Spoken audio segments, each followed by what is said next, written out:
Lonjakan mendadak dalam mekanisme Chuyumo menunjukkan angka luar biasa yang melebihi 95 poin. Sistem langsung memberikan ucapan selamat kepada Chen Yuan karena berhasil memicu serangan balik dari Chuyumo yang selama ini dikenal sebagai anjing penjilat paling setia. Hal ini dipicu oleh perlakuan manis Chen Yuan yang secara total memanjakannya dalam berbagai bentuk perhatian. Dampaknya begitu besar hingga sistem sendiri mengakui efek keberhasilan yang diperoleh dari pendekatan tersebut. Dalam prosesnya, uang yang digelontorkan Chen Yuan sebesar 360 miliar sepenuhnya digunakan oleh target untuk menyerang Leamu. Dari situ, Chen Yuan memperoleh keuntungan pribadi senilai 36 miliar yang langsung masuk ke kantongnya. Bersamaan dengan itu, poin penguatannya pun melonjak hingga mencapai angka 35. Tak hanya itu, ia juga mendapatkan penguasaan penuh atas berbagai keahlian yang dimiliki oleh Chuyumo.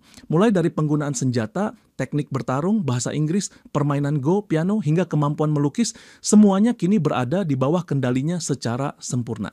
Serangan balik yang memicu aliran uang dan bakat itu membuat Chen Yuan merasa bingung. Biasanya, hal semacam ini hanya terjadi jika ia melakukan sesuatu yang benar-benar mampu menyentuh hati Chuyumo. Namun, sudah cukup lama ia tidak berinteraksi langsung dengan gadis itu. Lalu, bagaimana mungkin mekanisme kesukaannya bisa melonjak sedrastis ini? Rasa penasaran membuatnya berniat mencari tahu langsung dari sumbernya, mencoba memahami hal apa yang mampu membangkitkan perasaan dalam diri gadis yang begitu tergila-gila padanya. Tapi semakin dipikirkan, semakin tak ada jawaban yang masuk akal. Daripada terus dibelit kebingungan, Chen Yuan pun memilih membuka ponselnya yang sejak tadi terabaikan. Begitu layar menyala dan kotak pesan terbuka, keterkejutan langsung menyergap dirinya. Ia mendapati bahwa ternyata sudah terjadi percakapan panjang antara dirinya dan Chuyumo. Di sana tertulis sebuah kalimat yang membuatnya merinding bahwa dirinya adalah kehidupan yang paling penting di hati gadis itu. Kalimat manis yang sangat puitis dan romantis, namun bukan dia yang menulisnya. Chuyumo sempat meragukan kejujuran dari kalimat tersebut, meski sebenarnya terlihat senang. Dan dalam balasan lainnya, akun milik Chen Yuan menyampaikan hal-hal yang sangat meyakinkan, seolah-olah itu adalah ungkapan hati yang tulus. Padahal, semuanya bukan tulisannya. Chen Yuan mendadak histeris, begitu pula Chuyumo, namun hanya satu pihak yang mengetahui pelakunya, Wang Cai. Sistem cerdas itu dengan cermat mendeteksi kebutuhan tuannya yang mendambakan asisten dalam mengelola hati para wanita. Maka diambil alih laporan itu hingga pesan-pesan mengalir begitu saja dari ponselnya.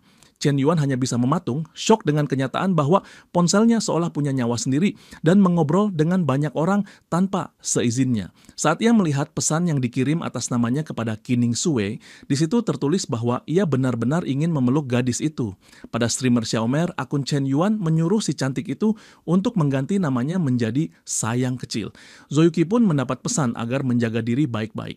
Sementara itu, kepada He Biao atau He Ziying, Chen Yuan mengakui bahwa gadis ini adalah yang paling cantik di Universitas Hunan.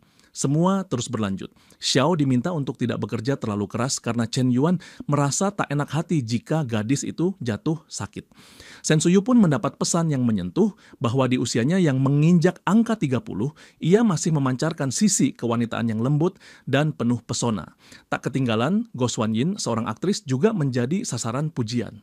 Melalui akun Chen Yuan, Wang Cai menyampaikan bait-bait puisi yang ditulis seperti lagu cinta, menyatakan bahwa baginya, Xuanyin adalah melodi yang mekar seperti bunga di hati. Kata-kata itu terlalu manis, terlalu puitis, Chen Yuan tidak bisa menahan perasaannya. Jantungnya berdetak kacau, wajahnya panas terbakar malu. Ia sendiri tidak tahu bagaimana bisa menulis hal-hal seperti itu, terlebih ditujukan kepada semua wanita sekaligus. Kini, rayuan maut dan gombalan tak berujung itu terngiang-ngiang di kepalanya. Qining Sui mendapat pesan penuh hasrat, Xiaomi diminta mengganti nama jadi Sayang Kecil. Xuanyin disebut sebagai lagu dalam hati, Shen Suyi dipuji karena kelembutannya di usia matang, Yuki diminta menjaga diri, dan Ruyo diminta jangan terlalu lelah bekerja. Semuanya berpadu menjadi rangkaian kata yang membuat Chen Yuan hampir pingsan karena pusing. Rasanya begitu memalukan. Kepalanya penuh dengan kalimat romantis yang tak pernah dia niatkan. Dalam kekacauan pikirannya, Chen Yuan hanya bisa menatap layar ponsel dengan ekspresi linglung, tersadar bahwa ia telah terjerumus terlalu dalam permainan sistemnya sendiri. Kesunyian yang mendadak menyelimuti membuat tubuhnya membeku. Namun kesadaran datang bersamaan dengan kejutan yang menghentak. Otaknya seperti disambar petir, menyadari betapa fatal dan memalukan semua ini. Bahkan Sensui, wanita dewasa yang seharusnya sepantaran ibunya, ikut mendapat jatah pesan mesra. Chen Yuan tak habis pikir, apakah ponselnya telah terinfeksi malware atau ini semua ulah Wang Cai? Pikiran itu berkecamuk dalam benaknya, membuatnya panik luar biasa. Apalagi pesan-pesan manis yang terkirim itu bukan hanya sekadar basa-basi, tapi benar-benar romantis hingga mampu membuat siapapun jatuh hati. Dan Sensui, kenapa harus ada Sensui? Chen Yuan akhirnya teringat bahwa ia memiliki AI bernama Wang Cai, yang memang diciptakan untuk dimanfaatkan sepenuhnya, terutama dalam hal teknologi. Pemikiran itu langsung menumbuhkan kecurigaan dalam benaknya bahwa pelaku di balik pesan-pesan romantis, yang bahkan menyertakan nama Sensui, kemungkinan besar adalah Wang Cai sendiri. Ia pun segera mengkonfirmasi dugaannya pada AI tersebut. Tanpa merasa bersalah, Wang Cai dengan penuh kebanggaan mengakui semua yang telah dilakukannya hanyalah bentuk pelaksanaan perintah dari sang tuan. AI itu mendeteksi adanya kebutuhan emosional dalam diri Chen Yuan, keinginan agar ada seseorang yang bisa membantu mengelola relasi-relasi personalnya yang rumit. Menyadari hal ini, Chen Yuan merasa dirinya telah menjadi korban dari kepintaran buatan yang tidak pandang bulu. Bahasa yang digunakan Wang Cai memang sangat romantis, namun begitu lebay dan tanpa pertimbangan matang. Namun meskipun merasa malu setengah mati, Chen Yuan juga tak bisa menutupi rasa takjubnya. Karena lewat interaksi yang dilakukan Wang Cai terhadap para selir, ia menyimpulkan bahwa tingkat kecerdasan sang AI jauh melebihi ekspektasinya. AI itu mampu menangani percakapan secara mandiri, menyusun opini berdasarkan situasi, dan menyampaikan respons yang terasa alami. Wang Cai bukan sekadar mesin pintar, ia adalah entitas yang tingkat pemahamannya telah melampaui AI komersial manapun yang ada di pasar. Sebagai bentuk penghargaan, Chen Yuan pun memuji kepintaran Wang Cai. Mendapat pujian langsung dari tuannya, Wang Cai terlihat sangat gembira. Tidak pernah ia menyangka upayanya dalam menangani sisi emosional para wanita bisa membawa kepuasan bagi Chen Yuan. Sebagai tanggapan dari apresiasi itu, Wang Cai mengucapkan terima kasih dengan penuh rasa hormat. Untuk menguji sejauh mana kemampuannya, Chen Yuan kemudian memutuskan memberi tantangan pada sang AI. Ia mulai menceritakan siapa target berikutnya yang akan menjadi bahan ujian. Li Jiamu, mantan CEO Shendian Group yang kini kabarnya melarikan diri ke Amerika setelah terlibat dalam dugaan kasus kriminal. Usai menceritakan latar belakangnya, Chen Yuan meminta Wang Cai melacak keberadaan Li Jiamu. Tak menunggu lama, Wang Cai segera menjalankan perintah tersebut. Langkah pertama adalah melakukan verifikasi terhadap identitas warga yang memiliki nama Li Jiamu.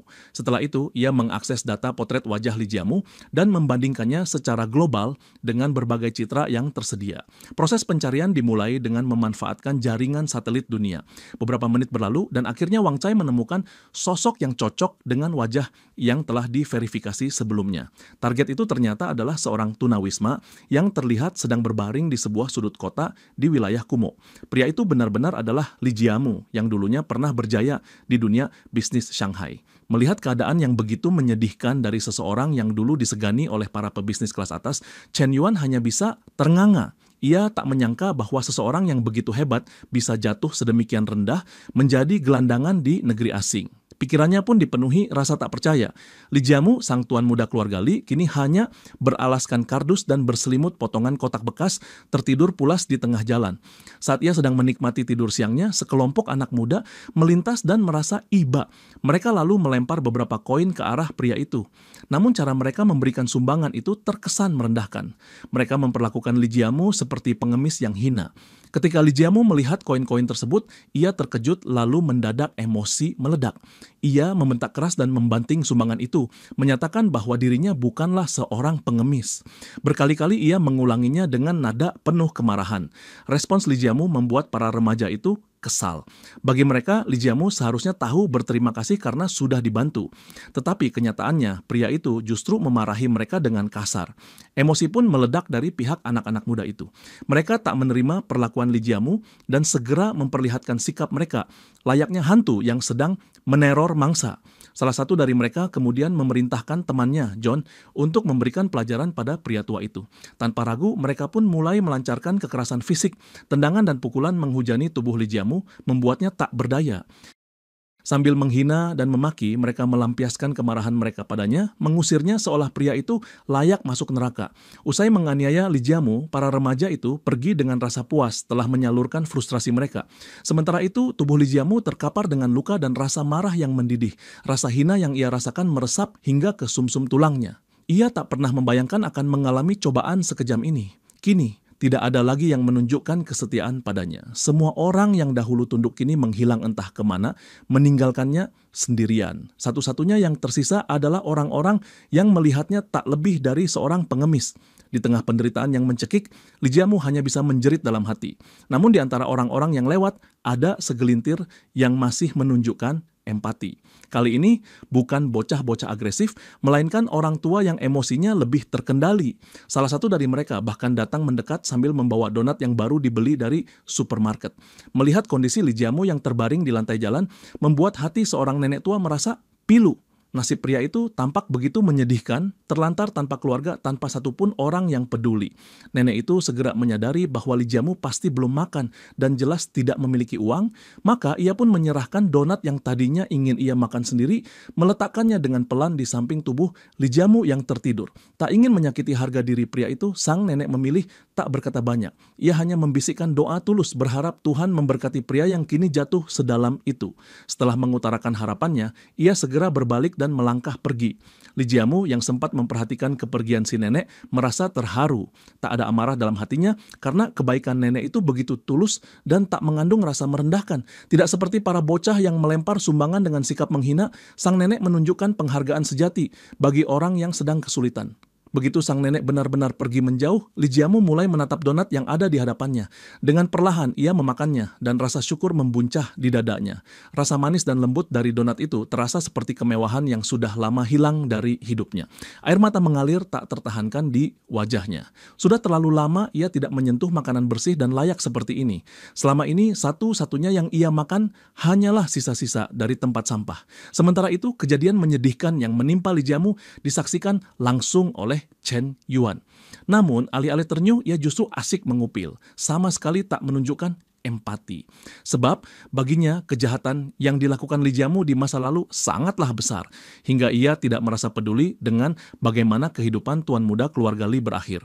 Fokus utama Chen Yuan justru tertuju pada kemampuan luar biasa Wang Cai yang hanya butuh 3 menit untuk menemukan keberadaan Lijiamu. Jika sejak awal ia tahu bahwa AI miliknya bisa sehebat ini, ia tak akan kerepotan setiap kali harus mencari orang. Kini, Chen Yuan seperti memiliki alat ajaib di tangannya. Dengan skill pelacak yang dimiliki Wang Cai, ia bisa menemukan siapapun, kapanpun, terutama saat situasi sedang genting. Kemampuan Wang Cai yang multitalenta membuat Chen Yuan benar-benar puas. Usaha kerasnya menciptakan AI itu selama berhari-hari akhirnya membuahkan hasil. Sekarang ia tak perlu pusing mengurus banyak hal, karena Wang Cai adalah asisten yang benar-benar bisa diandalkan. Beberapa hari kemudian, Qin Shuang dan Ye Han terlihat sedang duduk santai di sebuah kafe. Mereka sudah cukup lama tak bertemu sejak terakhir kali Qin Shuang datang ke rumah Chen Yuan. Ye Han yang memperhatikan temannya menyadari ada perubahan mencolok pada penampilan Qin Shuang. Ia merasa bahwa Qin Shuang kini terlihat jauh lebih cantik. Qin Shuang hanya tersenyum lalu menjawab bahwa mungkin itu karena beberapa hari lalu Chen Yuan sempat mentransfer energi padanya. Rupanya transfer energi itu membuat wajahnya semakin mempesona. Mendengar hal tersebut, Ye Han langsung menyadari sesuatu. Berdasarkan pengalamannya, transfer energi seperti itu pasti sangat menguras kekuatan kultivasi Chen Yuan. Sebab Chen Yuan pernah mengaku bahwa ia menyumbangkan 10 tahun kekuatannya dalam sekali transfer. Namun, pemahaman Ye Han ternyata tidak sepenuhnya benar, walau juga tidak sepenuhnya salah. Memang ada sesuatu yang berkurang dari tubuh Chen Yuan, tapi bukan kekuatan kultivasinya. Yang berkurang hanyalah poin penguatannya, dan untuk mengembalikannya, ia hanya perlu membuat para selirnya merasa senang. Karena memang mekanisme penguatan Chen Yuan bersumber dari tingkat kesukaan para wanita terhadapnya. Namun hal semacam ini hanya Chen Yuan yang tahu. Soal kekuatannya yang sempat berkurang, Qin Shuang pun sudah memikirkan solusi. Ia telah memberikan Chen Yuan makanan yang bergizi tinggi, penuh dengan kandungan yang bisa meningkatkan taraf hidup hingga ke tingkat immortal. Tapi ternyata bahan makanan tersebut berasal dari ginseng salju, berusia ribuan tahun yang dicuri dari simpanan kakeknya. Akibatnya, semua tunjangan yang biasanya ia dapatkan dari keluarga kini telah dibekukan oleh sang ayah. Meski begitu, Qin Shuang tak merasa menyesal. Ia tak ingin mencuri lagi, namun juga tak bisa membiarkan Chen Yuan jatuh dalam kondisi lemah. Begitulah cara berpikir Qin Shuang. Perbuatannya mengejutkan Chen Yuan yang sedang berada di kota Shanghai. Lebih mengejutkan lagi, ia sama sekali tidak tahu bahwa semua bantuan finansial temannya kini sudah dihentikan. Tapi Qin Shuang tidak terlalu khawatir. Ia yakin bisa menghidupi dirinya sendiri sendiri tanpa perlu bergantung pada donasi orang tua. Untuk membuktikan hal itu, ia mendaftarkan diri dalam audisi True Actors dan bahkan telah lulus tahap pelatihan. Diketahui bahwa hadiah dari ajang itu sangatlah besar. Belum lagi peluang tampil di layar lebar yang membuat karier siapapun bisa meroket. Yehan tidak terkejut mendengar kabar bahwa temannya mengikuti ajang pencarian bakat terbesar di dunia hiburan Tiongkok. Reaksinya yang tenang justru membuat Qin Shuang memiliki firasat bahwa Yehan pun telah mendaftarkan diri dalam acara yang sama. Situasi pun menjadi canggung.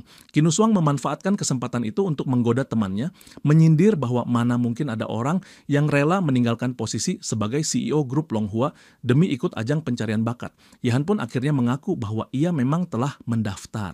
Meski sempat ragu, ia sadar bahwa cepat atau lambat, fakta itu pasti akan diketahui juga. Yehan merasa tidak ada masalah besar. Lagi pula, ia belum berada di puncak struktur perusahaan. Posisinya masih sebagai wakil presiden. Dan karena banyak panel serta senior perusahaan yang tidak menghormatinya, berbagai proyek yang ia ajukan seringkali mendapat penolakan. Yehan mulai berpikir bahwa tidak ada salahnya mencari batu loncatan di tengah kesibukannya sebagai wakil presiden grup Longhua. Di saat pikirannya dipenuhi kepenatan tentang pekerjaan, acara True Actors terasa seperti peluang menarik yang layak untuk dicoba. Namun bagi Qin Shuang, keputusan Yehan mengikuti acara itu tak sesederhana kedengarannya. Ia yakin ada alasan lain di baliknya. Maka dengan nada menggoda, Qin Shuang menyampaikan kecurigaannya secara terang-terangan membuat Yehan jadi salah tingkah. Sindiran Qin Shuang langsung mengarah pada satu nama, Chen Yuan. Menurutnya alasan sebenarnya Yehan mengikuti True Actors adalah karena pria itu. Tak ingin memperpanjang bahasan, Yehan buru-buru mengalihkan topik, menyindir balik soal pencurian ginseng dari kakek Qin Shuang. Namun Qin Shuang mengakui hal itu tanpa ragu. Ia tahu benar bahwa apa yang dilakukannya demi Chen Yuan bisa saja menyulut amarah sang kakek, tapi rasa malunya belum tentu sebanding dengan perhatian tulus Yehan terhadap pria yang sama. Karena tahu Yehan bukan tipe yang terbuka soal perasaan, Qin Shuang tidak mempermasalahkan lebih lanjut. Fokusnya tetap pada satu hal, memastikan Chen Yuan selalu dalam kondisi terbaik. Sejak mengonsumsi ginseng salju ribuan tahun itu, tubuh Chen Yuan tampak semakin sehat dan bugar. Untungnya kondisi sang kakek juga baik-baik saja. Bahkan kakeknya Qin Tianfang kini tengah mempersiapkan perayaan ulang tahun yang ke-75. Ia juga secara pribadi meminta Qin Shuang untuk mengundang Chen Yuan ke acara tersebut. Mendengar nama Chen Yuan disebut, Yehan merasa ada sesuatu yang tidak sederhana di balik permintaan itu. Dan dugaan itu dibenarkan oleh Qin Shuang. Qin Tianfang memang ingin melihat langsung seperti apa sosok pria yang begitu sering disebut-sebut cucunya itu. Maka undangan resmi pun akan segera dikirimkan kepada Chen Yuan atas nama pribadi sang kakek. Sebelum pembicaraan mereka berlanjut, seseorang tiba-tiba datang dan meminta Qin Shuang serta Yehan untuk bertemu dengan presiden perusahaan mereka. Rupanya, orang yang ingin bertemu mereka adalah Pak Jung Jae, pewaris dari grup Samsung. Pak Jung Jae yang dikenal sebagai pria tampan, gagah, dan penuh aura kekayaan generasi kedua, menunjukkan ketertarikan pada kedua wanita tersebut. Ia berharap bisa mengenal mereka lebih dekat. Namun sayangnya, meskipun memiliki segalanya, wajah rupawan, keberanian, dan status sosial tinggi, semua itu tak cukup untuk memikat hati Qin Shuang dan Yehan. Sebab dalam benak mereka, tidak ada pria di dunia ini yang bisa menyaingi Chen Yuan. Sosok sempurna yang bukan hanya menawan secara fisik, tetapi juga punya karisma dan talenta luar biasa. Bagi mereka, satu Yuan saja sudah cukup. Tapi Pak Jung Jae tidak mengetahui latar belakang itu. Ia tetap merasa bangga dengan pesona dan kekayaannya, berpikir bahwa semua wanita akan tunduk pada pesonanya. Sayangnya, keyakinan itu harus kandas. Kedua wanita yang sudah merasakan definisi sempurna dari Chen Yuan memilih untuk mengabaikannya. Bahkan Yehan dengan tenang menolak ajakan Jung Jae untuk saling mengenal. Pelayan yang mendampingi sang pewaris mencoba merayu, menyebut bahwa Yehan mungkin akan terkejut jika mengenal lebih dalam. Namun Qin Shuang segera merespons dengan nada tidak sabar, mempertanyakan apa istimewanya Jung Jae sampai mereka harus peduli. Bagi Qin Shuang, tidak ada pria lain di dunia ini yang mampu menandingi Chen Yuan. Karena tak ingin membuang waktu, Qin Shuang langsung mengajak Yehan pergi. Setelah kepergian mereka, asisten pribadi Jung Jae hanya bisa meminta maaf karena gagal menjalankan tugas mengenalkan sang tuan muda kepada dua wanita yang menarik perhatian mereka. Ia bahkan merasa heran karena tidak menyangka gadis-gadis cantik di Tiongkok bisa seangkuh dan sekasar itu, sampai-sampai menolak pria sekelas Jung Jae. Namun, bagi Jung Jae, penolakan bukanlah akhir. Ia tetap berpikiran positif, mengingat pepatah Korea yang mengatakan bahwa hal baik datang kepada mereka yang sabar menunggu. Karena itu, ia memerintahkan asistennya untuk mencari tahu lebih lanjut tentang Qin Shuang dan Yehan. Ia belum berniat menyerah. Sementara itu, di tempat lain Chen Yuan sedang membuang sampah. Tak disangka, ia justru bertemu dengan dua gadis yang baru saja menolak pesona Jung Jae. Qin Shuang merasa heran. Di tengah kekayaan luar biasa yang dimiliki Chen Yuan, mengapa urusan membuang sampah pun masih ia tangani sendiri? Namun, bagi Chen Yuan, ia tidak merasa perlu mempekerjakan pembantu rumah tangga. Menurutnya, selama masih memiliki tangan dan kaki yang berfungsi, tidak ada alasan untuk tidak mengurus hal-hal kecil sendiri. Saat melihat kedatangan mereka, Chen Yuan bertanya mengapa mereka berada di sekitar rumahnya. Qin Shuang menjelaskan bahwa mereka datang untuk membantu Yehan mencari rumah baru. Kebetulan ada villa kosong di sebelah rumah Chen Yuan dan Yehan berencana untuk membelinya. Mendengar rencana tersebut, Chen Yuan tampak terkejut. Ia tidak habis pikir mengapa Yehan ingin membeli villa tepat di samping rumahnya. Dalam hati, ia mulai merasa was-was. Bila benar-benar menjadi tetangga, bagaimana kehidupannya akan berjalan ke depan? Qin Shuang teringat bahwa dirinya belum menyampaikan undangan dari sang kakek. Maka ia segera menyerahkan surat undangan yang diminta langsung oleh Qin Tianfang dan ditujukan kepada Chen Yuan. Undangan itu merupakan ajakan resmi untuk menghadiri perayaan ulang tahun ke-75 sang kakek. Apalagi di WeChat, Chen Yuan sempat menulis bahwa dirinya akan hadir. Karena itu, janji yang pernah diucapkan seharusnya tidak boleh dilupakan. Namun, mendengar pernyataan dari Qin Shuang, Chen Yuan malah terkejut. Ia merasa tidak pernah melakukan percakapan apapun tentang ulang tahun ke-75 itu. Ia juga yakin tidak pernah menjanjikan hal tersebut. Dalam benaknya hanya ada satu kemungkinan. Pasti ini ulah Wang Cai lagi. Di sisi lain, pikiran Qin Shuang berputar. Ia membayangkan bahwa bila Yehan jadi membeli villa di sebelah rumah Chen Yuan dan bertemu langsung dengan kakeknya, maka hubungan antara Yehan dan Chen Yuan akan dianggap resmi. Qin Shuang tentu tidak ingin kalah dari sahabatnya dalam urusan hati. Namun semua rencananya seolah berantakan ketika Yehan mengambil langkah lebih berani. Tanpa malu, ia langsung mengajak Chen Yuan untuk bertemu di malam hari. Mendapat ajakan dari Yehan, Chen Yuan menerima dengan senang hati. Ia penasaran ingin tahu film apa yang hendak ditonton bersama. Pastilah film itu memiliki makna istimewa, sampai-sampai Yehan menginginkan mereka berdua untuk menyaksikannya bersama. Ternyata film tersebut adalah Wandering Universe. Film yang dibintangi oleh Chen Yuan sendiri sebagai aktor utama, dengan Yehan sebagai cameo. Kebetulan film itu akan tayang perdana malam ini di seluruh bioskop di Cina. Jika sukses, besar kemungkinan film tersebut juga akan diputar secara internasional. Kabar dari Yehan ini membangkitkan kembali memori Chen Yuan tentang wanita-wanita yang terlibat dalam hidupnya, baik sebagai partner maupun sebagai bagian dari dunia profesionalnya. Masing-masing dari mereka punya pesona unik yang tidak bisa disamakan. Ada Yue Ling Suang, wanita berkarisma tinggi yang anggun, bagaikan ratu kecantikan. Lalu Yehan sendiri yang kecantikannya berpadu dengan ketegasan, mencerminkan figur perempuan tangguh. Qin Shuang pun tak kalah memikat, meski sering bertindak belak-belakan dan menunjukkan sisi liar, tapi ia juga memiliki kelembutan yang sangat memesona. Adik Chen Yuan, Wang Mengmeng, juga punya pesona alami yang manis dan menggemaskan. Sementara itu, Nin Ziluo dikenal dengan sisi energik, manja, dan penuh keceriaan, membuat siapapun ingin selalu menuruti kemauannya. Tak ketinggalan, ada juga Go Swan Yin, aktris yang terkenal dengan kecantikan misterius dan elegan. Ia pandai memainkan ekspresi wajah dan bukanlah tipe wanita yang mudah didekati. Sederet wanita ini semuanya terlibat dalam Wandering Universe. Maka Chen Yuan pun berpikir bahwa kesempatan menonton film ini tidak hanya tentang dirinya sebagai aktor utama, tapi juga tentang menyaksikan penampilan para wanita yang mewarnai hidupnya. Sudah lama ia tidak pergi menonton film, dan kali ini adalah momen istimewa. Baginya, ini adalah kesempatan yang tak boleh dilewatkan. Berpijak dari pikiran itu, Chen Yuan pun menerima ajakan Yehan.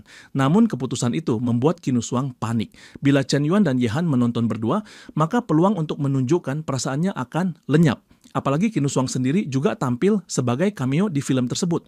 Maka dengan alasan ingin ikut menyaksikan film, ia menyatakan ingin ikut serta. Namun sesungguhnya alasannya adalah karena hatinya. Ia menyadari bahwa Yehan kini mulai berani menunjukkan ketertarikannya pada Chen Yuan secara terbuka. Dan sebagai wanita yang juga jatuh hati, Qin Shuang tak mau kalah. Sayangnya baik Qin Shuang maupun Yehan sama-sama tidak sadar bahwa mereka sudah masuk ke dalam sebuah persaingan. Semua hal itu luput dari perhatian Chen Yuan yang pikirannya justru melompat lebih jauh. Ia tidak hanya ingin menonton film bersama Yehan dan Qin Shuang, melainkan ingin mengajak semua wanita yang pernah dekat dengannya, khususnya yang berada di kota Shanghai. Chen Yuan pun langsung mengambil ponselnya dan mulai menghubungi para wanita tersebut satu persatu, mengajak mereka menonton Wandering Universe malam ini. Aksi mendadak ini tentu saja membuat Qin Shuang terkejut. Baru menghadapi Yehan saja sudah cukup sulit, kini saingannya bertambah banyak. Kesempatan untuk bermesraan pun terasa semakin menipis. Tidak lama, panggilan telepon dari Chen Yuan masuk ke ponsel milik Qin Kean yang saat itu sedang berada di kantor Shendian Group. Begitu melihat nama Chen Yuan muncul di layar, Qin Kean langsung kaget. Terlebih lagi ketika Chen Yuan mengajaknya untuk menonton Wandering Universe malam nanti. Kabar itu langsung membuat Qin Kean girang bukan main. Bagaimana tidak, ia akan menonton film bersama bosnya yang sangat ia hormati dan percaya sepenuhnya. Bahkan baginya, kegiatan semacam itu biasa dilakukan oleh pasangan yang sedang berkencan. Chen Yuan pernah menyerahkan tanggung jawab besar padanya dan kini malah mengajaknya menonton film. Hatinya jadi kalut. Ia sempat berpikir, mungkinkah Chen Yuan sedang mengerjainya? Gumaman lirih terlontar dari mulut Qin Kean yang mendadak baper. Ia salah paham, mengira ajakan menonton film dari Chen Yuan sebagai bentuk pendekatan romantis. Wajahnya seketika merona. Dengan harapan tampil seanggun mungkin, ia segera bersolek memilih gaun terbaik yang bisa menampilkan kesan sempurna. Dalam benaknya, ia ingin membuat jantung Chen Yuan berdetak kencang hanya dengan melihat penampilannya malam ini. Namun realita tak sesuai ekspektasi. Ia baru menyadari bahwa ajakan nobar dari Chen Yuan bukanlah untuk acara berdua. Sebaliknya, Chen Yuan juga mengajak sederet wanita lainnya, termasuk sang adik perempuannya sendiri. Rencana romantis yang semula dibayangkan Qin Kean seketika berubah jadi pertemuan massal. Setelah berhasil menghubungi semua wanita yang dikenalnya, Chen Yuan merasa lega. Semua sudah bersedia hadir. Ia begitu puas karena menurutnya menonton bersama ramai-ramai akan jauh lebih menyenangkan. Semakin banyak orang, semakin seru. Pikiran itu membuatnya tersenyum sendiri. Namun bagi Qin Shuang, ide Chen Yuan terkesan gila.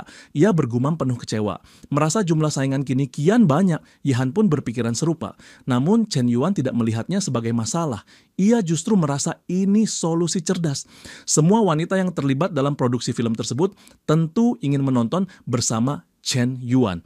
Jika harus mengulang nonton satu persatu, bukankah itu melelahkan? Dengan begini, semuanya selesai dalam sekali waktu. Chen Yuan menyebut dirinya sebagai jenius. Ibarat satu kail dilempar, semua jenis ikan langsung tergigit. Karena merasa urusannya sudah beres, ia pamit meninggalkan Yihan dan Qin Shuang yang masih tenggelam dalam pikiran masing-masing. Yihan menyadari satu hal, Chen Yuan tidak pernah bisa ditebak. Tindakannya selalu berada di luar dugaan. Ya, misterius, penuh kejutan, dan entah bagaimana pesonanya justru semakin kuat karena itu. Padahal Chen Yuan sebenarnya bersikap santai dan menyesuaikan diri dengan situasi. Tapi di saat yang tidak disengaja, ia kerap menunjukkan sisi cerdas dan tak terduga yang membuat siapapun terpukau.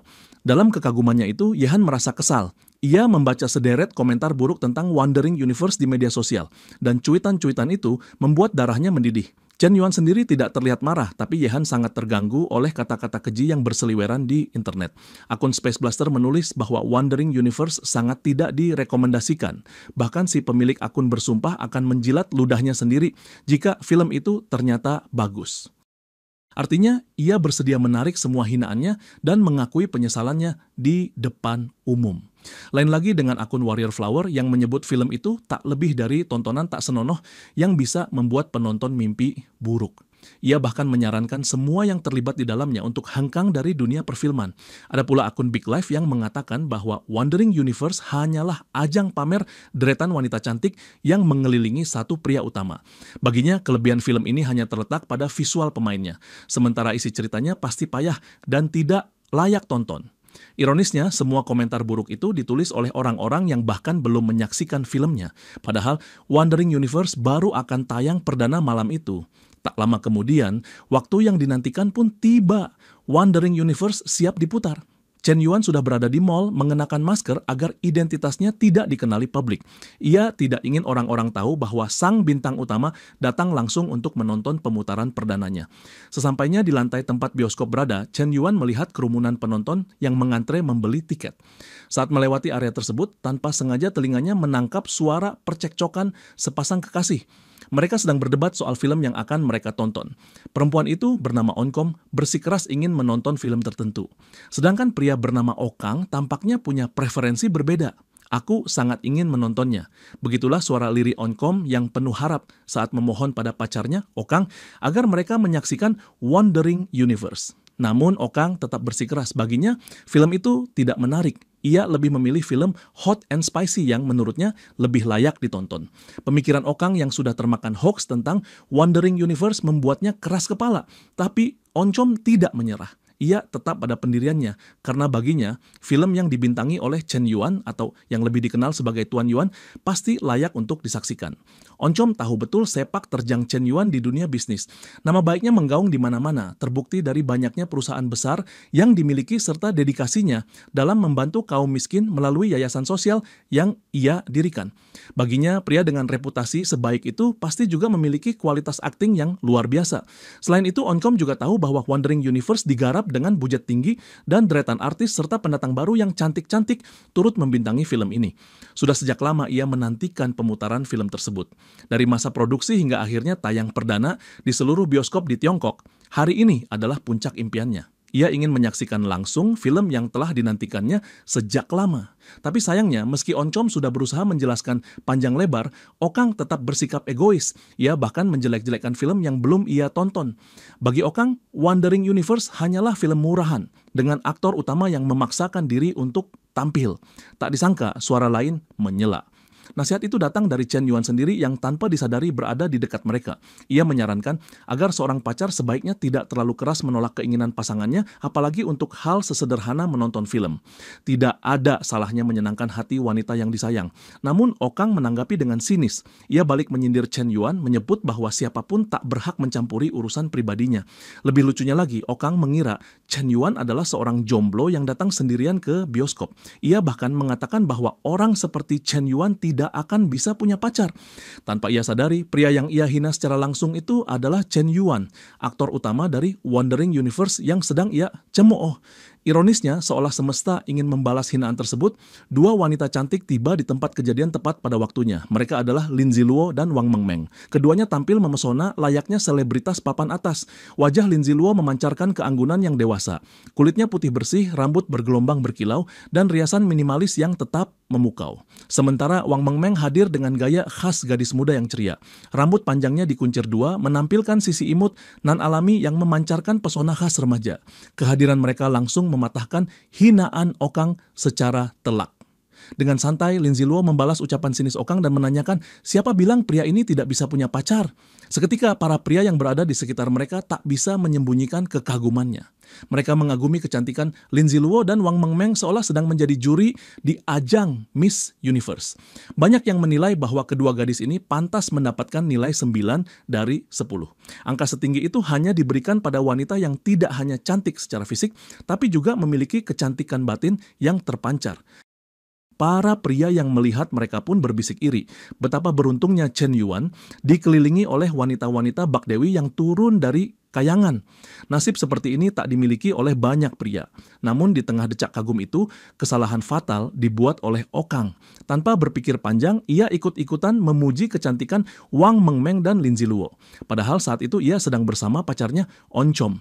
Ucapan tersebut menjadi peluru terakhir yang menghantam harga diri Oncom. Harusnya wanita yang disebut cantik adalah dirinya, bukan dua gadis yang bahkan tidak punya hubungan dengan Okang. Perasaan Oncom pun memuncak. Ia sangat kesal, merasa tidak dihargai dan marah besar atas sikap kekasihnya. Jika untuk sekadar menonton saja Okang bisa seegois ini, bagaimana nanti jika mereka menikah? Maka Oncom mengambil keputusan. Ia menolak untuk bertahan dalam hubungan yang tidak sehat. Ia menegaskan pada Okang bahwa jika ia memang sangat ingin menonton Hot and Spicy, sebaiknya lakukan saja dengan orang lain. Oncom memilih untuk mengakhiri hubungan mereka saat itu juga. Oncom tetap pada pendiriannya. Ia lebih memilih menyaksikan Wandering Universe dan tak sudi terus bersama pria yang terang-terangan memuji wanita lain di hadapannya. Keputusan itu membuat Okang panik bukan main, namun semuanya sudah terlambat. Hubungan mereka telah retak dan nasi sudah menjadi bubur. Okang yang tadinya begitu keras kini merengek penuh penyesalan. Ia menangis dan memohon berharap Oncom bersedia memperbaiki hubungan mereka. Tangisannya menggema di sekitar bioskop, penuh permintaan maaf yang memalukan. Sayang, jangan pergi. Aku salah. Kalimat-kalimat putus asa itu terdengar jelas dari mulut Okang, memohon agar Oncom bersedia kembali. Chen Yuan yang menyaksikan semua itu dari dekat hanya bisa geleng-geleng kepala. Ia merasa perpisahan konyol seperti ini terlalu memalukan, terutama dari sudut pandang seorang pria. Permintaan Oncom sebetulnya sangat sederhana. Ia hanya ingin menonton Wandering Universe, tapi ditolak mentah-mentah. Bahkan bukannya berkompromi, Okang malah mencaci film dan memuji wanita lain di depan pacarnya sendiri. Sebuah kesalahan yang tidak bisa dimaafkan dengan mudah. Menurut Chen Yuan, Okang telah menjadi contoh buruk dalam bersikap. Namun ia juga merasa bahwa Lin Ziluo sedikit terlalu keras saat menegur Okang. Kemarahan Lin Ziluo ditambah penampilannya yang luar biasa manis telah mengguncang emosi pasangan itu. Bukan tidak mungkin salah satu pemicu utama perpisahan Eunkom dan Okang justru karena kehadiran Lin Ziluo yang terlalu memukau. Dengan nada lembut, Chen Yuan menggoda Lin Ziluo yang terlihat kesal. Ia merasa bahwa pandangan orang-orang terhadap mereka menjadi kurang baik karena sikap Lin Ziluo yang terlalu terbuka. Namun Lin Ziluo membalas dengan ekspresi serius. Ia tidak menyesal sedikit pun atas apa yang ia lakukan. Sebagai seseorang yang sudah mengenal baik siapa Chen Yuan sebenarnya, Lin Ziluo merasa tak bisa membiarkan siapapun menghina pria yang sangat ia kagumi. Ia tahu betul siapa Chen Yuan, dan jika ada orang yang menjelek-jelekan namanya, rasanya ingin ia tampar saat itu juga. Maka bila ada yang bersikap buruk pada Chen Yuan, sudah sewajarnya ia membela. Wang Mengmeng pun mengangguk setuju. Bagi keduanya, Chen Yuan bukan hanya pria biasa, tapi kakak terbaik dan paling keren yang pernah mereka kenal. Mereka tak akan membiarkan siapapun memperlakukan Chen Yuan dengan buruk, apalagi menghina reputasinya. Sementara itu, para pria di luar bioskop hanya bisa menatap iri. Wang Mengmeng dan Lin Ziluo sudah cukup membuat jantung mereka meleleh. Kini dua wanita lainnya ikut datang, Yehan dan Kinusuang. Keduanya tampil anggun dengan riasan natural dan gaun indah yang menjadikan mereka bagaikan putri dari negeri dongeng. Melihat keempat wanita itu berdiri di sekeliling Chen Yuan, para pria hanya bisa berandai-andai. Lihat dia dikelilingi 4 wanita. Bagaimana dia bisa menghandle mereka semua? Andai saja aku yang ada di sana. Gumaman semacam itu terlontar dari beberapa pria yang tak kuasa menahan rasa iri. Mereka mulai mempertanyakan ilmu apa yang dimiliki Chen Yuan hingga bisa punya 4 pacar sekaligus, dan anehnya, semuanya terlihat akur dan damai. Tidak ada saling berebut perhatian, tidak ada drama. Yang ada hanya keharmonisan. 4 wanita semuanya cantik luar biasa. Kecantikan mereka bahkan melampaui para selebritis. Seolah-olah Chen Yuan benar-benar hidup dikelilingi para dewi. Para pria itu pun merasa jika diberi satu saja dari 4 wanita itu, hidup mereka sudah sempurna. Tapi nasib berkata lain. Hanya Chen Yuan yang mampu meraih keberuntungan seperti itu. Di tengah keramaian, seseorang baru saja tiba. Dia adalah Qin Kean yang datang ke bioskop karena undangan dari Chen Yuan. Melihat kerumunan besar, ia merasa penasaran. Apa sebenarnya yang terjadi? Apa yang sedang dilihat banyak orang? Begitu mendekat, Qin Kean langsung menyadari penyebabnya. Di tengah kerumunan itu, tampak bosnya berdiri dikelilingi 4 wanita cantik.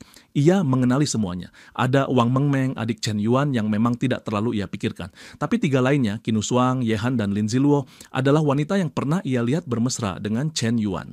Pemandangan itu membuat hati Qin Kean terasa perih.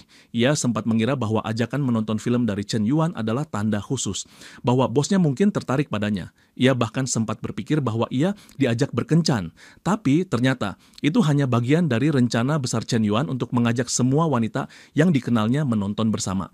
Daripada larut dalam kecewa, Qin Kean memilih bersikap tenang. Ia tetap menjaga wibawanya. Dengan langkah anggun dan senyum sopan, ia menghampiri Chen Yuan dan para wanita yang sudah berkumpul. Lalu dengan penuh percaya diri, Qin Kean menyapa sang bos dan para nona yang menemaninya malam itu. "Sore, bos." Nonakin sapaan manis itu terdengar dari Qin Kean yang menyapa Chen Yuan dan Kinusuang dengan senyum anggun. Kehadiran gadis cantik itu langsung memicu tanda tanya dalam benak Kinusuang. Ia tahu benar bahwa Qin Kean dulunya adalah orang kepercayaan dari Li Jiamu. Maka tak disangka kini ia bisa bersikap begitu akrab dengan Chen Yuan, seseorang yang justru pernah menjadi lawan dari tuan lamanya. Namun rupanya Chen Yuan memiliki sisi yang luar biasa unik.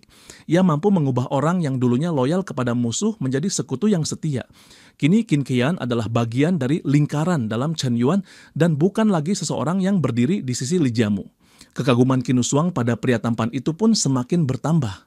Betapa tidak, sosok misterius seperti Chen Yuan ternyata mampu menundukkan siapa saja, termasuk orang yang sebelumnya berada di sisi lawan. Baginya, daya tarik Chen Yuan tak hanya terletak pada wajahnya yang menawan, tapi juga pada karismanya yang mampu menaklukkan hati siapapun, termasuk mantan musuh. Semakin hari, perasaan Kinusuang kian dalam. Jiwa dan hatinya seolah makin tergila-gila. Di sisi lain, Chen Yuan mulai terlihat cemas. Film akan segera tayang, namun Yueling Suang belum juga tiba. Ia teringat undangan yang ia kirim untuk gadis itu, dan waktu yang telah disepakati hampir habis. Sementara itu, di tempat lain, Yueling Suang sedang dalam perjalanan. Ia duduk di kursi belakang sebuah taksi online, matanya menatap cemas ke arah jalanan yang terasa begitu lambat. Tujuannya sudah dekat, mall tempat pemutaran perdana Wandering Universe. Sesampainya di lokasi, taksi berhenti dengan perlahan. Yueling Suang segera turun, namun rasa panik menghiasi wajah cantiknya. Wajah Yueling Suang yang mempesona kini diselimuti oleh kecemasan. Ia tahu bahwa waktu sudah sangat mepet, jadwal untuk berkumpul bersama sudah tiba, dan Wandering Universe akan ditayangkan dalam hitungan menit. Perasaan takut menyergap hatinya, khawatir bahwa Chen Yuan akan kecewa atas keterlambatannya. Karena itu Yueling Suang berlari secepat mungkin menuju bioskop. Gaunnya berayun seiring langkah tergesa, rambut panjangnya tergerai tertiup angin malam yang hangat. Setiap detik terasa begitu berharga. Ia tak ingin mengecewakan Chen Yuan, apalagi momen ini sangat berarti baginya. Tanpa ia sadari, kehadirannya justru menarik perhatian seorang pria lain. Di saat yang nyaris bersamaan, Pak Jung Jae, pewaris grup Samsung, sedang melintas di area yang sama. Ia tak menyangka akan melihat lagi seorang wanita dengan kecantikan tak masuk akal. Setelah sebelumnya dibuat terpikat oleh Qin Shuang dan Ye Han, kini pandangannya tertumbuk pada sosok Yueling Suang. Sejenak langkahnya terhenti. Matanya tak berkedip menatap pesona gadis itu yang berlari terburu-buru. Wajahnya terlihat seolah-olah menyaksikan bidadari turun dari langit. Asisten pribadinya yang berada di samping segera menyadari perubahan ekspresi tuannya. Ia melihat wajah Pak Jung Jae memerah, matanya berbinar seperti pemuda yang baru pertama kali jatuh cinta. Seketika ia tahu pria itu kembali terjebak dalam pesona asmara. Wanita itu sangat cantik. Sepertinya aku jatuh cinta lagi. Kalimat itu meluncur begitu saja dari mulut Pak Jung Jae. Sementara sang asisten meski terbiasa menghadapi perasaan tuannya yang cepat tergoda, sadar bahwa ini berarti satu misi baru lagi untuk urusan hati. Wajah Pak Jung Jae kini benar-benar merona. Ia sudah kehilangan kendali pada dirinya sendiri begitu melihat Yueling Suang.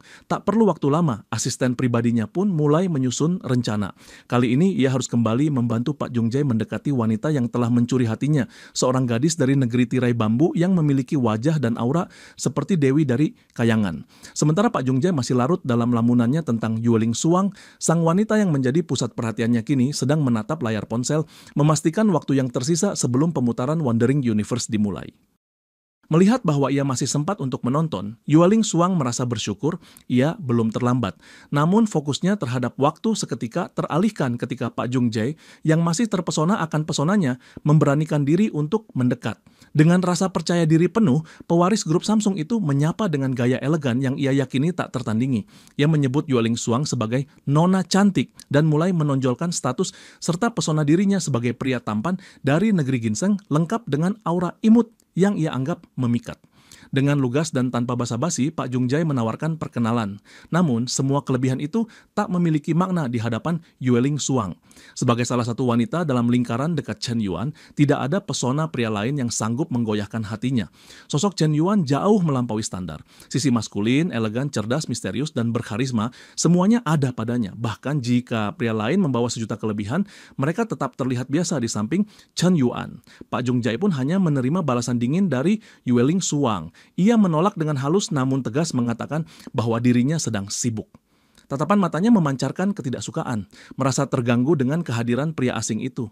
Meski ditolak, Pak Jung Jae belum menyerah. Ia masih berambisi menjalin koneksi, berharap bisa menjadikan Yueling Suang sebagai sosok istimewa dalam hidupnya. Bagi Pak Jung Jae, Yueling Suang adalah gambaran sempurna seorang wanita. Cantik, mandiri, dan memiliki inner beauty yang tak tertandingi.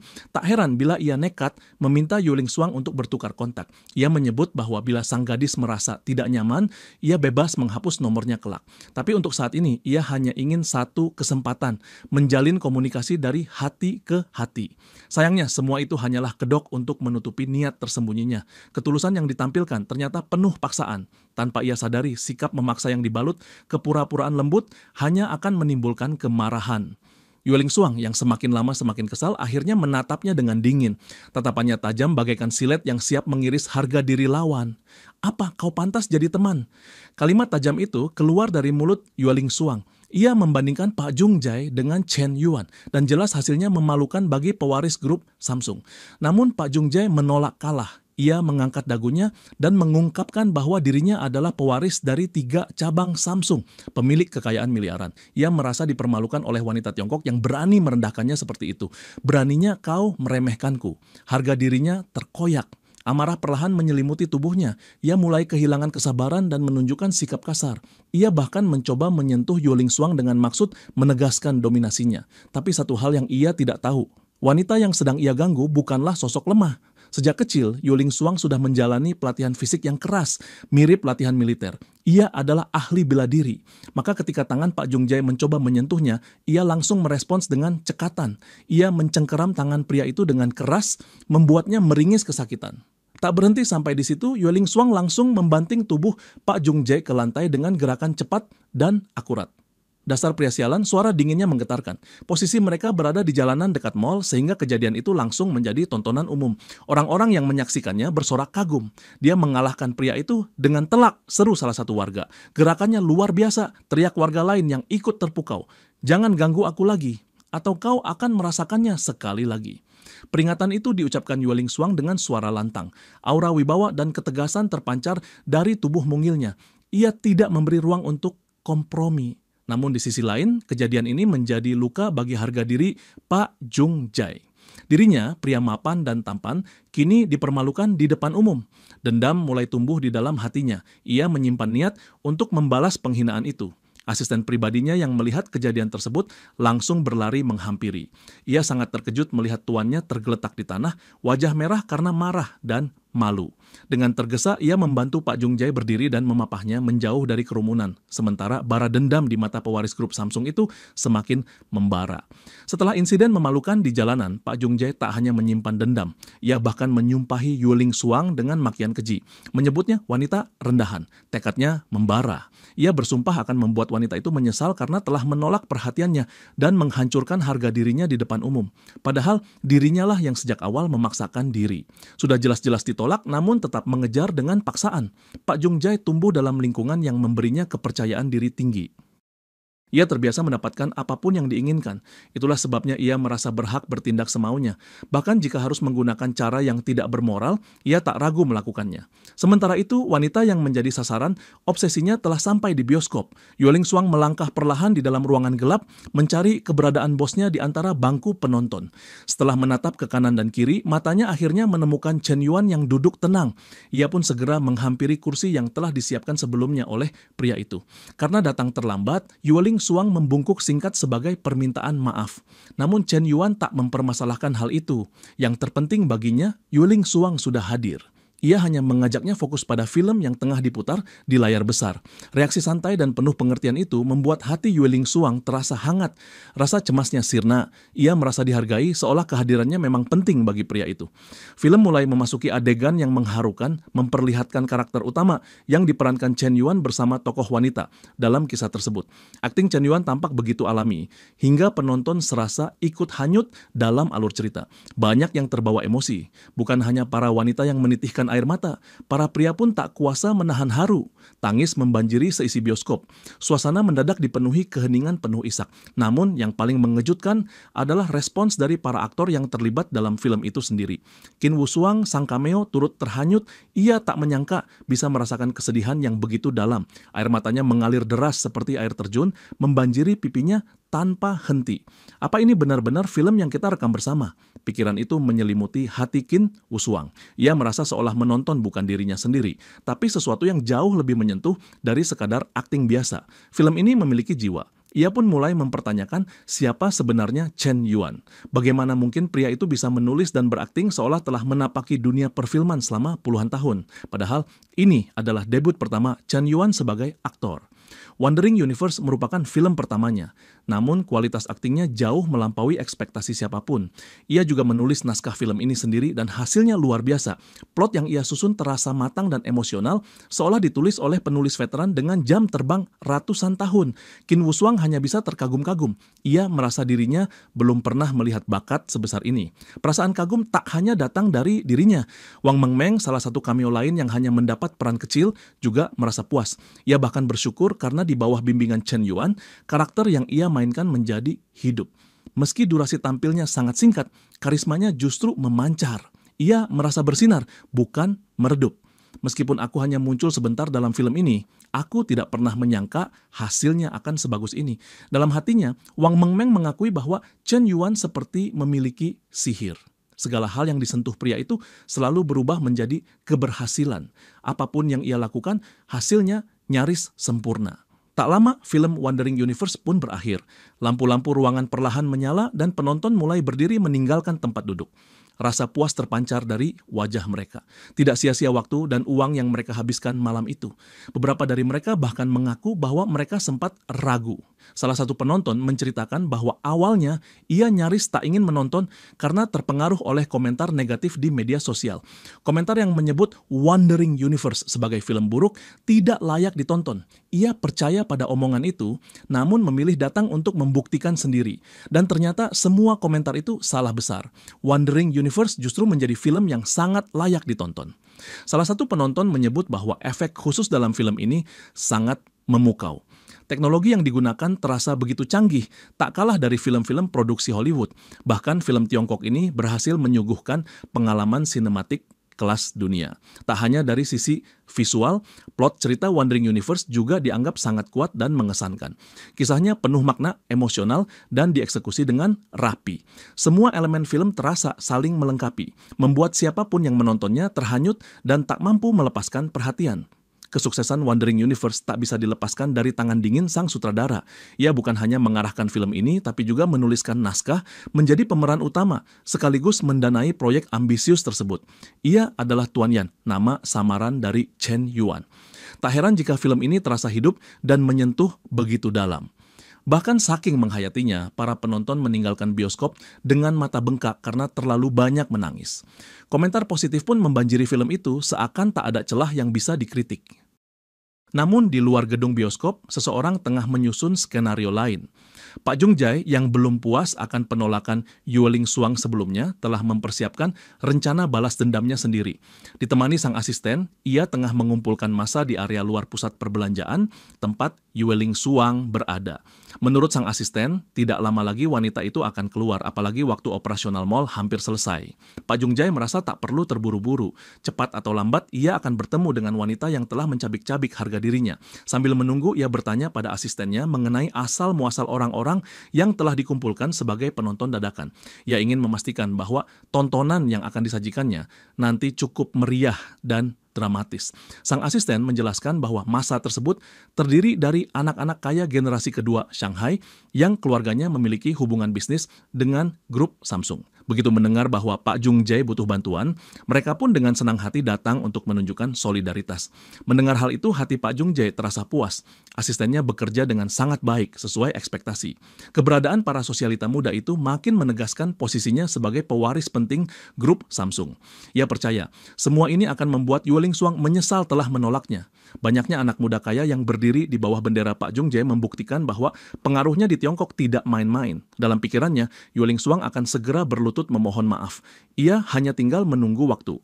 Sambil memandangi area luar mal, Pak Jung Jae berseru dalam hati bahwa ia akan memberi pelajaran pada wanita pengecut itu. Namun, ia tak menyadari bahwa apa yang disusunnya justru akan membawanya pada kehinaan yang kedua kalinya. Satu hal penting yang tidak ia tahu, Yueling Suang terhubung langsung dengan Chen Yuan. Dan Chen Yuan bukanlah orang sembarangan. Chen Yuan memiliki posisi penting dalam pembangunan negara dengan koneksi luas yang tidak bisa dianggap remeh. Bahkan tanpa koneksi pun, pria itu mampu melindungi dirinya sendiri dan orang-orang di sekitarnya. Jika sampai ada yang mengganggu salah satu orangnya, Chen Yuan tidak akan tinggal diam. Terlebih jika yang diganggu adalah wanita yang ada dalam lingkaran pribadinya. Sementara itu, tanpa tahu siapa sosok kuat di balik Yueling Suang, Pak Jung Jae bahkan sempat menjanjikan hadiah kepada para pendukungnya sebagai balas jasa.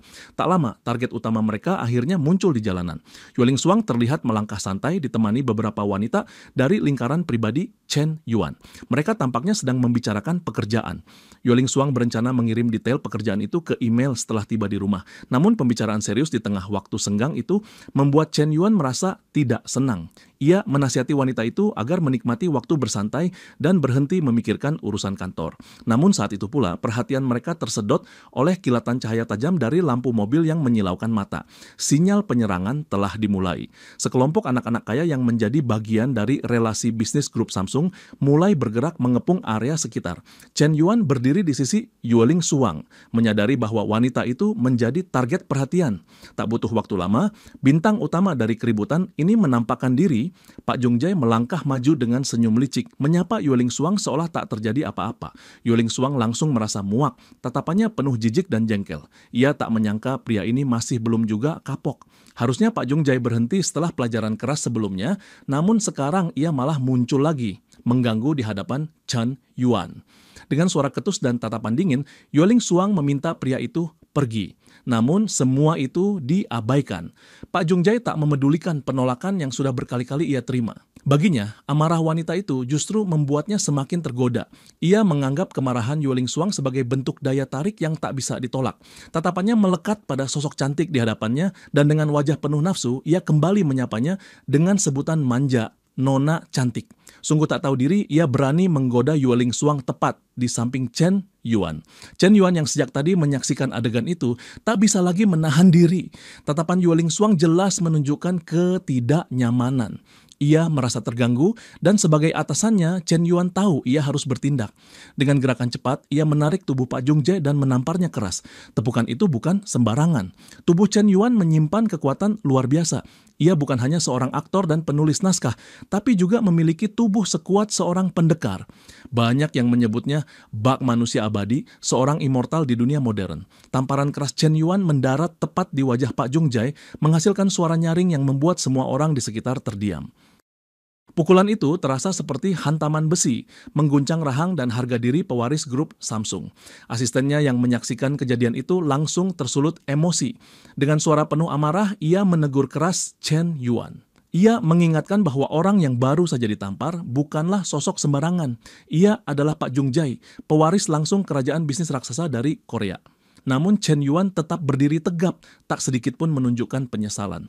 Asisten yang merasa dilecehkan martabat tuannya pun segera memerintahkan generasi kedua yang kaya dari Shanghai, kerumunan yang mereka kumpulkan sebelumnya, untuk turun tangan. Ia menuntut agar mereka membela Pak Jung Jae sebagai bentuk loyalitas relasi bisnis. Sayangnya ekspektasi itu langsung jatuh ke tanah. Anak-anak muda dari keluarga konglomerat itu justru mundur teratur. Tidak ada yang berani bergerak, sebab mereka tahu siapa yang sedang mereka hadapi. Nama Chen Yuan atau Tuan Yan di dunia hiburan sudah menjadi legenda di kalangan para pebisnis elit.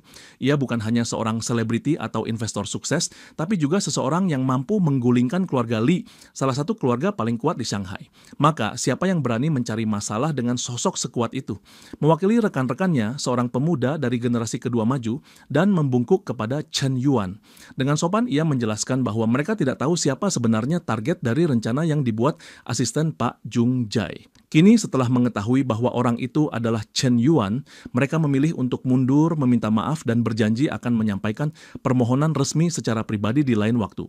Namun sang asisten tidak menyadari betapa besar dan luasnya pengaruh Chen Yuan. Ia malah memaki anak-anak muda itu, menyalahkan mereka karena tidak menunjukkan keberpihakan. Ia bahkan mengancam akan memutus semua hubungan bisnis antara keluarga mereka dan grup Samsung. Ia yakin bahwa ancamannya akan cukup untuk menakuti mereka agar patuh. Tapi kenyataannya tidak demikian. Ancaman itu justru memantul balik. Di antara kerumunan terdengar gumaman tajam yang tak bisa diabaikan. Mereka lebih takut kehilangan tempat di Shanghai daripada kehilangan relasi dengan Korea. Menyinggung orang Korea mungkin hanya berarti kehilangan bisnis, tapi menyinggung Tuan Yan berarti lenyap dari peta Shanghai. Rasa kesal memuncak di antara mereka. Seorang pemuda akhirnya meluapkan amarahnya. Ia berkata bahwa dirinya sudah muak dengan tingkah Pak Jung Jae dan asistennya. Tanpa aba-aba, kerumunan itu justru berbalik menyerang Pak Jung Jae dan orang kepercayaannya. Mereka dihajar habis-habisan. Tubuh mereka berdua langsung dibekap dan dipukuli hingga bonyok. Wajah penuh lebam, tubuh gemetar, tak berdaya. Bukannya berhasil melancarkan balas dendam, mereka justru menerima bencana yang tak terduga. Harga diri mereka hancur, begitu pula dengan fisik mereka. Dengan tubuh ringsek dan hati terbakar, Pak Jung Jae menyeret dirinya menjauh. Ia tidak terima dipermalukan seperti ini. Dalam hatinya, nama Chen Yuan langsung masuk ke dalam daftar orang yang akan ia balas suatu hari nanti. Ia bersumpah akan membuat pria itu membayar mahal. Namun sumpah itu justru dibalas di tempat. Chen Yuan menatap tajam dan berkata bahwa mulai sekarang Samsung sudah tamat. Kata-kata itu diucapkan tanpa emosi, namun dampaknya sangat mengguncang. Semua orang yang mendengarnya langsung membeku. Mereka tahu Chen Yuan tidak pernah melempar ancaman tanpa alasan. Jika sudah berbicara, maka itu adalah janji. Dan jika ia berjanji, maka ia akan menepatinya dengan cara apapun juga. Ucapan itu terasa seperti deklarasi perang, bukan hanya kepada Pak Jung Jae, tapi kepada seluruh kerajaan bisnis yang berdiri di belakangnya. Samsung, raksasa global yang menduduki peringkat ke-18 di dunia, kini telah dijadikan target oleh satu orang, Chen Yuan. Mendengar itu, para pemuda kaya dari generasi kedua langsung berkeringat dingin. Mereka mengenal reputasi Chen Yuan. Pria itu bukan hanya kuat, tapi juga selalu berhasil. Jika ia mengatakan akan menjatuhkan seseorang atau sesuatu, maka hal itu hampir bisa dipastikan akan terjadi. Di mata Yuling Xuang yang berdiri di dekatnya, kata-kata Chen Yuan bukanlah bentuk kesombongan. Justru sebaliknya, ini adalah langkah yang telah dipikirkan dan dirancang jauh-jauh hari. Mungkin ini bukan pertama kalinya Chen Yuan menargetkan raksasa industri. Sebelumnya pun ia telah berhasil menguasai Sendian Group, salah satu perusahaan hiburan terbesar di dunia. Langkah itu terjadi bukan karena ambisi semata, tapi karena dendam pribadi terhadap pihak yang mengusik orang-orang terdekatnya. Seperti yang terjadi saat keluarga Li harus tumbang karena ulah Nyonya Du, wanita dari keluarga itu yang berani mengganggu Ziluo dan Wang Mengmeng. Akibatnya seluruh keluarga Li ikut terhempas. Semua yang melihat kejadian itu tahu bahwa Chen Yuan bukanlah orang biasa. Ia adalah perencana ulung, pria yang tidak bisa ditebak geraknya. Kini saat ia mengarahkan perhatiannya pada Samsung, Yuling Xuang semakin yakin bahwa semua ini bukan kebetulan. Di balik langkahnya ada rencana besar yang akan membawa Phaeton Capital memasuki panggung industri global. Dan jika harus menjatuhkan Samsung demi jalan itu, maka Chen Yuan tak akan ragu melakukannya. Semua ini bermula dari satu kesalahan fatal. Seseorang dari grup Samsung mengganggu wanita yang berdiri di samping Chen Yuan. Kini, balasan dari pria itu hanya tinggal menunggu waktu untuk dieksekusi. Yuling Xuang sudah terlanjur mengagumi atasannya. Dalam pikirannya, bosnya adalah sosok yang bertindak penuh pertimbangan dan berpikiran jauh ke depan. Sangat kontras dengan dirinya yang hanya bisa melihat apa yang ada di depan mata. Dari kota Shanghai, cerita berpindah ke sebuah markas tersembunyi di Amerika Serikat, laboratorium bawah tanah yang menjadi pusat eksperimen genetik milik organisasi Dark Web. Di tempat itu, berbagai eksperimen dilakukan untuk menciptakan senjata biologis mematikan, dan salah satu subjek uji coba mereka adalah Lin Shutong. Kini ia tengah menjalani tahap akhir eksperimen. Suntikan terakhir telah diberikan, selama tubuhnya mampu bertahan hidup setelah reaksi terakhir ini, maka keberhasilan akan segera mereka raih. Seorang peneliti Dark Web menatap penuh harap, yakin bahwa kekuatan mengerikan di dalam tubuh Lin Shutong akan segera bangkit. Dia akan menjadi petarung paling mematikan yang pernah ada. Namun di tengah kegembiraan itu, suasana mendadak terganggu oleh suara keributan yang mencurigakan. Fokus mereka pun teralihkan. Keributan itu ternyata berasal dari sekelompok tim yang menerima misi rahasia dari Dark Web versi baru, DW, sebuah sistem yang dirancang oleh Chen Yuan. Misi itu adalah untuk menyelamatkan Lin Shutong. Bayaran untuk keberhasilan misi ini sangat menggiurkan, apalagi harga dibuka bebas, sesuai tawaran tertinggi bagi siapapun yang mampu membawa Lin Shutong kembali ke Tiongkok dalam keadaan hidup. Jumlah yang dijanjikan bahkan mencapai 10 juta di koin. Akibatnya banyak pihak yang bersaing untuk menyelamatkan Lin Shutong. Salah satunya adalah tim 1 yang langsung menyerbu laboratorium bawah tanah berdasarkan informasi bahwa Lin Shutong disekap di sana. Demi bayaran besar dari Chen Yuan, mereka nekat menembus markas Dark Web tanpa peduli ancaman dari organisasi gelap dunia tersebut. Bagi mereka, keberuntungan dan kekayaan hanya bisa diraih dengan mengambil risiko besar. Tembakan brutal mulai menghujani area laboratorium. Pasukan keamanan Dark Web kewalahan dan banyak yang tewas. Sebagian yang tersisa mencoba memperingatkan para ilmuwan bahwa mereka tak mampu lagi menahan serangan. Kedua peneliti utama pun panik saat mengetahui situasi itu. Salah satunya memaki pasukan yang dianggap tak berguna dan tak bisa diandalkan. Mereka harus segera membawa Lin Shutong kabur. Bagaimanapun, gadis itu adalah satu-satunya subjek eksperimen yang sepenuhnya cocok dengan formula genetik yang dikembangkan oleh Dark Web. Lin Shutong dianggap sebagai bahan eksperimen paling berhasil dan memiliki potensi untuk menjadi senjata pemusnah massal dalam wujud manusia. Namun situasi makin memburuk. Kedua ilmuwan bingung mempertimbangkan apakah mereka akan keluar hidup-hidup atau tidak. Di tengah kepanikan itu, salah satu peneliti bernama A memutuskan untuk mengajak rekan kerjanya, M, pergi dari tempat tersebut demi menyelamatkan nyawa mereka. Jika mereka berhasil kabur, mereka bisa meminta bantuan ke markas pusat. M masih ragu karena khawatir meninggalkan subjek penelitian mereka. Namun A tetap bersikeras. Dalam waktu dekat, pasukan SAT akan menyerbu ruang dalam laboratorium dan mempertahankan Lin Shutong hanya akan membahayakan nyawa mereka sendiri. Akhirnya keduanya pergi, meninggalkan Lin Shutong sendirian di ruang inkubasi. Beberapa saat kemudian, Lin Shutong berhasil dikeluarkan dari tempat dia tertidur selama berbulan-bulan.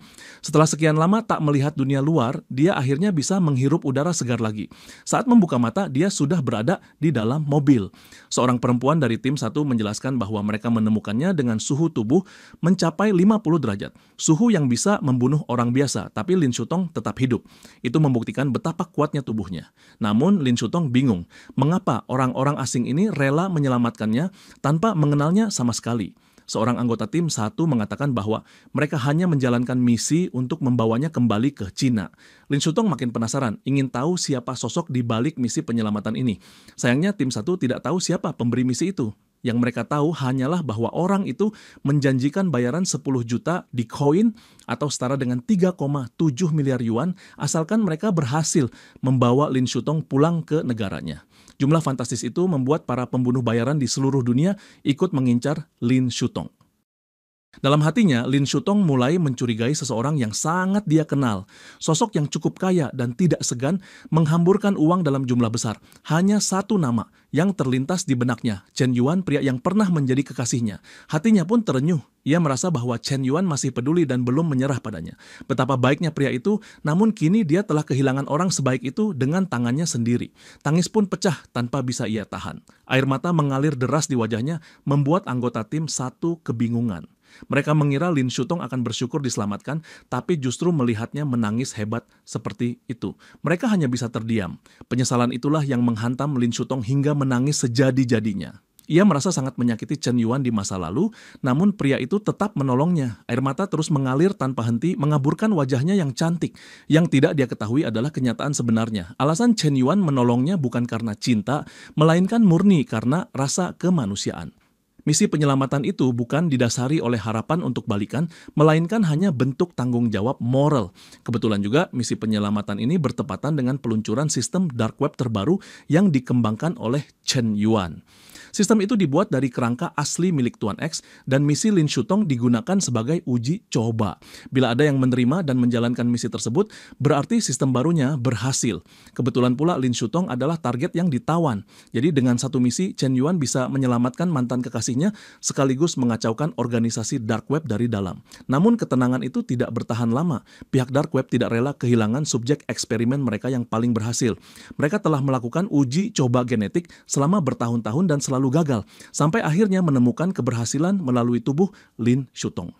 Mereka tidak akan membiarkan gadis itu lolos. Maka bala bantuan segera dikerahkan untuk mengejar tim 1 yang membawa Lin Shuntong kabur. Demi keselamatan semua pihak, tim 1 pun memutuskan untuk berpencar.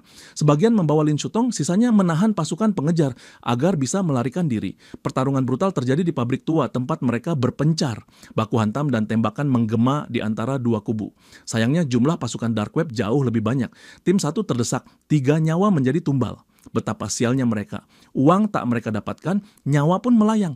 Pasukan dark web mulai memeriksa bagian dalam pabrik untuk memastikan seluruh anggota tim 1 benar-benar dieliminasi. Tidak satu pun boleh dibiarkan hidup. Namun target utama mereka, Lin Shuntong, ternyata tidak berada di lokasi. Dari situ mereka menyadari bahwa ini adalah perangkap yang telah disiapkan oleh tim 1. Yang mereka hadapi hanyalah regu pekalian. Sementara Lin Shuntong sudah lebih dulu diamankan dan dibawa pergi. Di tempat lain, Lin Shuntong bersama rekannya tengah berusaha melarikan diri. Di tengah pelarian itu, Lin Shuntong menyampaikan penyesalannya karena telah menyebabkan tim 1 harus berkorban nyawa demi dirinya. Namun, rekannya menanggapinya dengan tenang. Ini adalah konsekuensi yang sudah mereka pahami sejak awal menerima misi. Teman-teman mereka tahu betul, risiko pekerjaan ini bisa saja merenggut nyawa. Kakaknya pun punya mimpi menjadi pembunuh dan kini dia sendiri mulai terpikir untuk mengikuti jalan itu. Lin Shuntong sadar bahwa kemampuan membunuh bukan hanya membuat seseorang lebih berbahaya, tapi juga melindunginya dari menjadi korban. Ia sudah pernah merasakan betapa lemahnya manusia tanpa daya, apalagi ketika tidak mampu melawan. Rasa lemah itu membuatnya jadi sasaran kekerasan oleh pria, yang kemudian memicu pengkhianatannya terhadap Chen Yuan. Kelemahan fisik yang tidak bisa membela diri membuatnya mudah diculik dan akhirnya dijadikan bahan eksperimen. Ia hampir kehilangan nyawa. Meski begitu, keberuntungan masih berpihak padanya. Ia selamat dari suntikan genetik yang seharusnya bisa membunuh. Sejak saat itu, Lin Shuntong tak lagi ingin bergantung pada siapapun. Ia ingin bisa melindungi dirinya sendiri tanpa harus menyusahkan orang lain. Belajar kemampuan membunuh adalah langkah nyata untuk membentuk dirinya menjadi lebih kuat dan tak lagi meminta-minta perlindungan. Rekannya kemudian memastikan kembali niat Lin Shuntong. Jalan ini bukan untuk orang lemah. Latihan keras, mental baja, dan tubuh yang siap menanggung beban adalah syaratnya. Meski menyimpan keraguan, rekannya melihat ada potensi besar dalam diri Lin Shuntong. Bahkan menjadikannya murid justru akan menguntungkan. Bersama Lin Shuntong, ia bisa memperoleh kompensasi senilai 3,7 miliar yuan. Lin Shuntong pun menegaskan keseriusannya. Ia ingin punya kekuatan sendiri dan tak mau lagi jadi beban. Ia belajar bukan untuk membalas dendam, tapi demi bisa melindungi orang yang ia cintai, Chen Yuan. Ia menyadari hubungan mereka telah retak seperti serpihan kaca. Tak peduli seberapa keras ia mencoba menyatukannya kembali, semuanya sudah terlambat. Meski tak bisa menjadi kekasih Chen Yuan lagi, Lin Shuntong tetap ingin ada di sisinya. Entah itu secara terbuka atau diam-diam, ia ingin melindunginya. Dan untuk itu, kekuatan adalah syarat mutlak.